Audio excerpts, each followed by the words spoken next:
श्री स्वामी समर्थ. ज्याला स्वामींवर विश्वास नव्हता त्याचे आयुष्य एका रात्रीत कसं बदललं. भावनिक स्वामी समर्थांची कथा ऐका.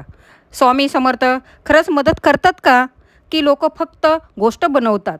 हा एक प्रश्न माणसांच्या मनात कायम होता. त्यांचं नाव होतं विनायक. त्याला देव, श्रद्धा, चमत्कार ह्या गोष्टींवर अजिबात विश्वास नव्हता.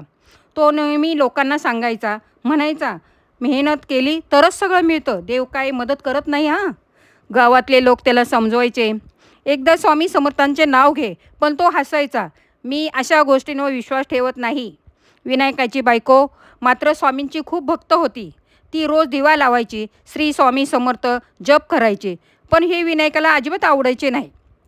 एक दिवस रागात तो म्हणाला, हे सगळं बंद कर, काही उपयोग नाही. बायको शांतपणे म्हणाली, आज नाही पण एक दिवस तुला स्वामींची ताकद नक्की कळेल. काही महिन्यानंतर विनायकाचा व्यवसाय अचानक बंद पडला. कर्ज वाढले, मित्रांनी साथ सोडली, घरात पैशाची खूप अडचण झाली. ज्याच्याकडे सगळं होतं तो आता पूर्णपणे तुटलेला होता. तो रोज चिडचिड करायचा, रागात यायचा आणि रात्र झोपतही नव्हता. एक रात्र खूप पाऊस पडत होता. विनायक एकटाच घराबाहेर बसलेला होता. फक्त मनावर एकच विचार होता, आता जगून काय फायदा. डोळ्यात पाणी होते. पहिल्यांदाच तो आतून पूर्ण हरला होता आणि तुटला पण होता. तेवढ्यात एक वृद्ध साधू त्याच्या समोर आले. ओले कपडे, चेहऱ्यावर शांत पण हास्य. ते म्हणाले, का रे, एवढा का तुटलास? विनायक चिडून म्हणाला, तुम्हाला काय माहीत माझं दुःख.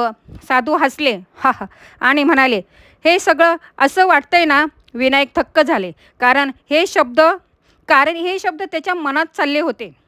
साधूंनी त्याच्या खांद्यावर हात ठेवला आणि म्हणाले, एक काम कर, उद्यापासून भीती सोड आणि विश्वास ठेव. विनायक रागात म्हणाला, कुणावर विश्वास ठेवू मी? साधू शांतपणे म्हणाले, ज्यावर कधी विश्वास ठेवला नाहीस ना, त्या स्वामींवर तू आज विश्वास ठेवून बघ. हे बोलून ते निघून गेले.